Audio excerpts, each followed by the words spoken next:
ಶ್ರೀ ಗಣೇಶ ಪುರಾಣ ಅಧ್ಯಾಯ 27 ಭೀಮರಾಜನಿಗೆ ಗಜಾನನ ವರದಾನ. ಭೃಗು ಹೇಳುತ್ತಾರೆ, ನಂತರ ಭೀಮನಿಗೆ ವಿಶ್ವಾಮಿತ್ರರು ಏಕಾಕ್ಷರ ಮಂತ್ರದ ಉಪದೇಶ ಮಾಡಿದರು ಮತ್ತು ದಕ್ಷನು ನಿರ್ಮಾಣ ಮಾಡಿದ ದೇವಾಲಯದಲ್ಲಿ ಅನುಷ್ಠಾನ ಮಾಡಲು ಹೇಳಿದರು. ವಿಶ್ವಾಮಿತ್ರರ ಆಜ್ಞೆ ತೆಗೆದುಕೊಂಡು ಭೀಮರಾಜನು ತನ್ನ ಪತ್ನಿ ಸಹಿತ ತನ್ನ ನಗರ ಪ್ರವೇಶ ಮಾಡಿದನು. ತಮ್ಮ ಅರಸನು ದಿವ್ಯ ದೇಹ ಉಳ್ಳವನಾಗಿ ಸುಖ ರೂಪದಿಂದ ತಿರುಗಿ ಬಂದದ್ದು ನೋಡಿ ಪ್ರಧಾನಿಗಳು ಪ್ರಜೆಗಳು ಆನಂದ ಹೊಂದಿದರು ಹಾಗೂ ಅವರು ತೀವ್ರವಾಗಿ ನಗರವನ್ನು ತಳಿರು ತೋರಣಗಳಿಂದ ಶೃಂಗರಿಸಿದರು.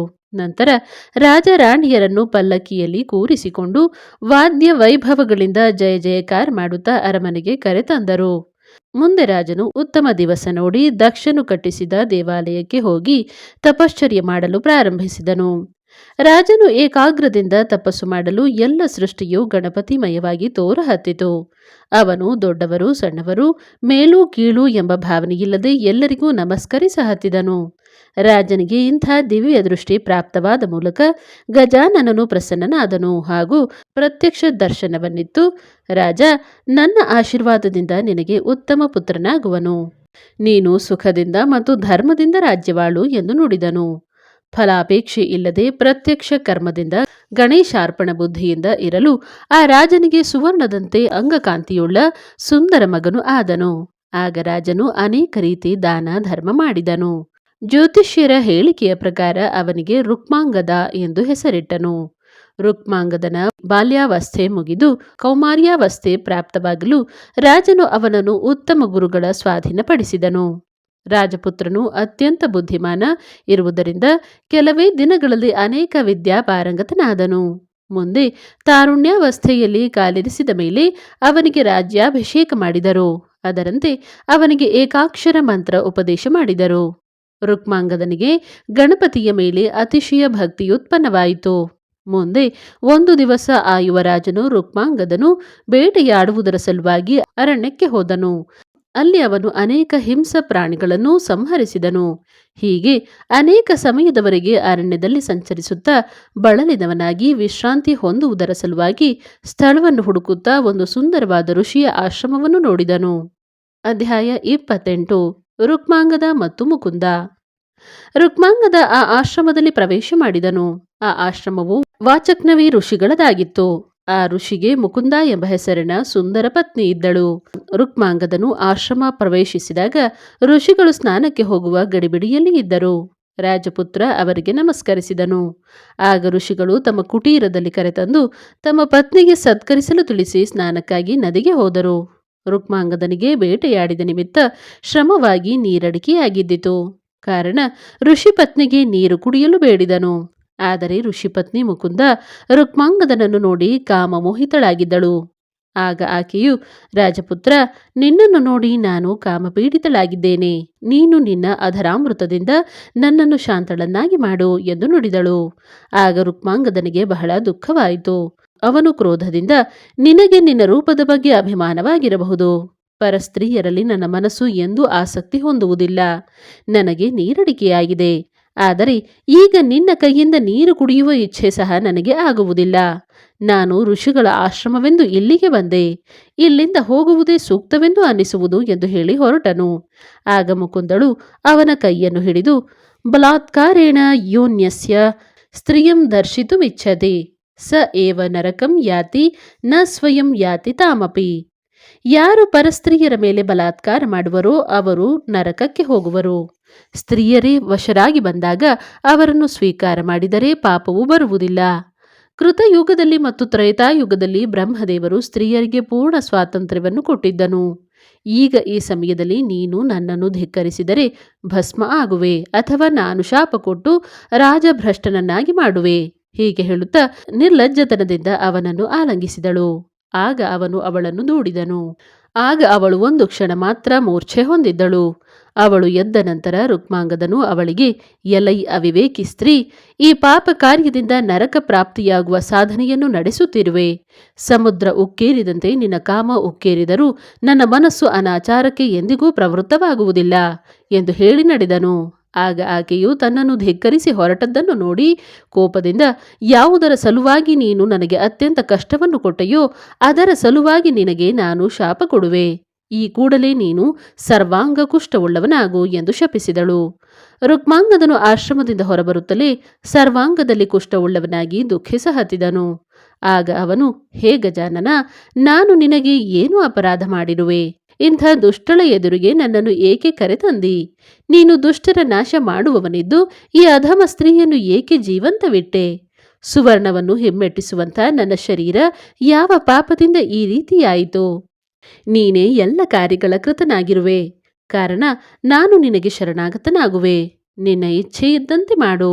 ನನಗೆ ಇಂಥ ಶರೀರದಿಂದ ಜನರಿಗೆ ಮುಖ ತೋರಿಸಲು ನಾಚಿಕೆಯಾಗುವುದು, ಕಾರಣ ನಗರಕ್ಕೆ ಹೋಗದೆ ಎಲ್ಲಿಯಾದರೂ ಗವಿಯಲ್ಲಿ ಕುಳಿತು ಕಾಲ ಕಳೆಯುವೆ ಎಂದೆನ್ನುತ್ತಾ ಒಂದು ಗವಿಯನ್ನು ಪ್ರವೇಶಿಸಿದನು.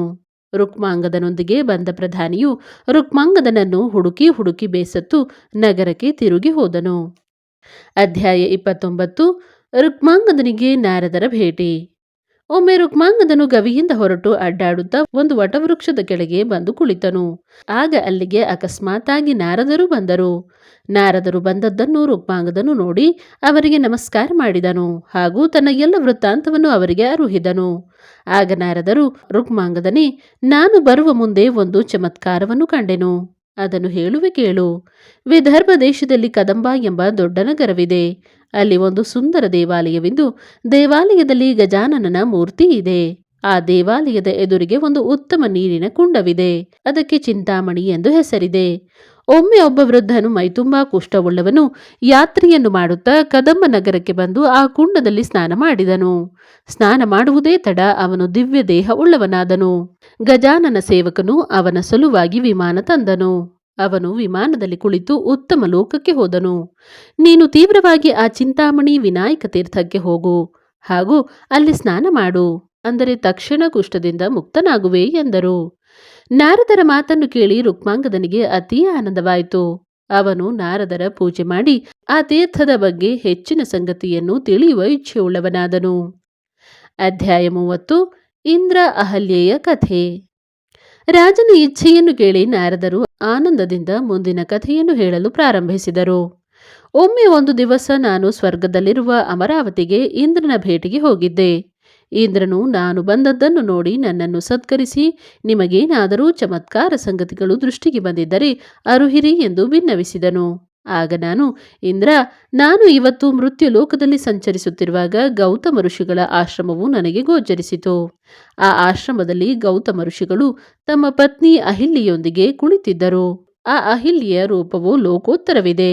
ಅವಳ ಸೌಂದರ್ಯವು ಸಾವಿತ್ರಿ, ಲಕ್ಷ್ಮಿ, ಊರ್ವಶಿ, ಮೇನಕ ಮುಂತಾದ ಸುಂದರ ಸ್ತ್ರೀಯರನ್ನು ನಾಚಿಸುವಂತಿತ್ತು.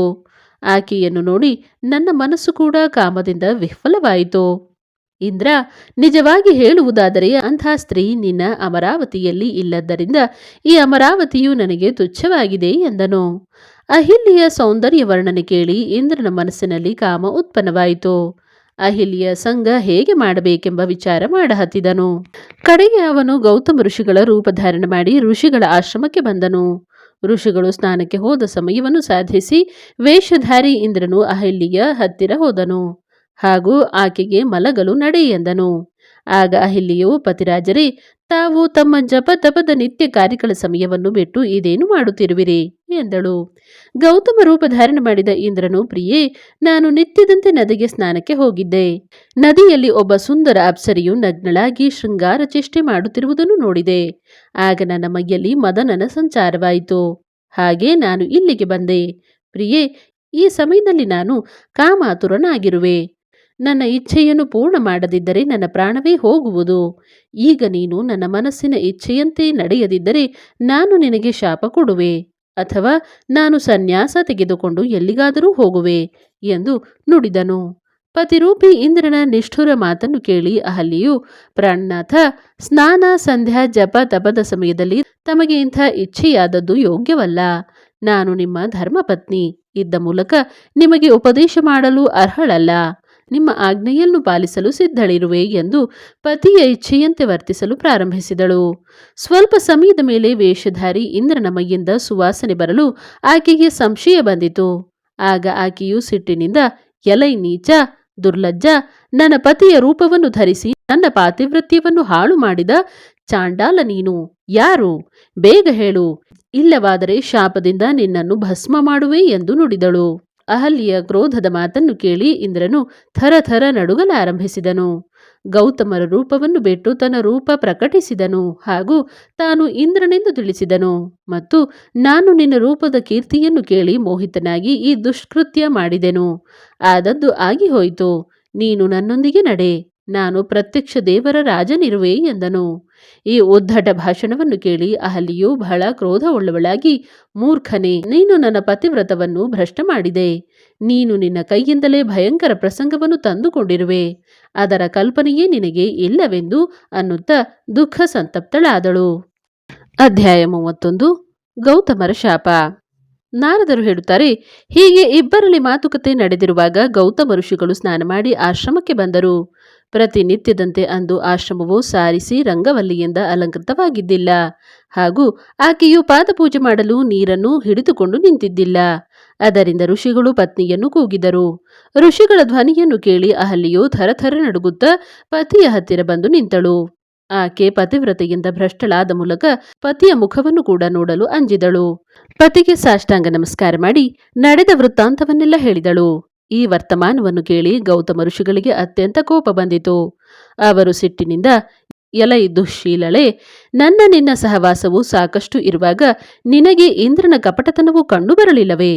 ನಿನಗೆ ಧಿಕ್ಕಾರವಿರಲಿ. ನೀನು ಶೀಲಭ್ರಷ್ಟಳಾದದ್ದರಿಂದ ಕಲ್ಲಾಗು. ದಶರಥ ಪುತ್ರ ರಾಮ ವನವಾಸ ನಿಮಿತ್ತ ಭ್ರಮಣ ನಡೆಸಿದಾಗ ಅವನ ಪಾದ ಸ್ಪರ್ಶದಿಂದ ನಿನ್ನ ಉದ್ಧಾರವಾಗುವುದು ಎಂದರು. ಈ ರೀತಿ ಗೌತಮರು ತಮ್ಮ ಪತ್ನಿಗೆ ಶಾಪವೀಯಲು ಅಹಲ್ಯೆಯು ಕಲ್ಲಾಗಿ ಬಿದ್ದಳು. ಇದನ್ನು ಇಂದ್ರನು ನೋಡಿ ಥರಥರ ನಡುಗಲಾರಂಭಿಸಿದನು. ಏನು ಮಾಡಬೇಕು, ಎಲ್ಲಿ ಹೋಗಬೇಕು, ಎಲ್ಲಿ ಅಡಗಬೇಕು, ಇದೇ ಅವನಿಗೆ ತಿಳಿಯದಾಯಿತು. ಅಷ್ಟರಲ್ಲಿ ಅವನಿಗೆ ಒಂದು ಯುಕ್ತಿ ಹೊಳೆಯಿತು. ಅವನು ತಕ್ಷಣ ಬೆಕ್ಕಿನ ರೂಪವನ್ನು ತೆಗೆದುಕೊಂಡು ಆಶ್ರಮದಿಂದ ಹೊರಬಿದ್ದನು. ಆದರೆ ಗೌತಮರು ಅಂತರ್ಜ್ಞಾನದಿಂದ ಅವನನ್ನು ಗುರುತಿಸಿದರು ಹಾಗೂ ಅವನಿಗೆ, ಎಲೈ ನೀಚನೇ, ನೀನು ಎಲ್ಲ ದೇವತೆಗಳ ರಾಜನಿರುವುದರಿಂದ ನಿನ್ನನ್ನು ಭಸ್ಮ ಮಾಡದೆ ನೀನು ಮಾಡಿದ ನೀಚ ಕಾರ್ಯಕ್ಕಾಗಿ ಸ್ವಲ್ಪವಾದರೂ ಶಾಸನ ಮಾಡುವೆ. ನೀನು ವೇಷಧಾರಿಯಾದ ಮೂಲಕ ನಿನ್ನ ಮೈ ಮೇಲೆ ಸಹಸ್ರ ಛಿದ್ರಗಳಾಗಲಿ ಎಂದು ಅಂದರು. ಅವರು ಅನ್ನುವುದೇ ತಡ ಇಂದ್ರನ ದೇಹದ ತುಂಬೆಲ್ಲ ಸಾವಿರಾರು ಛಿದ್ರಗಳಾದವು.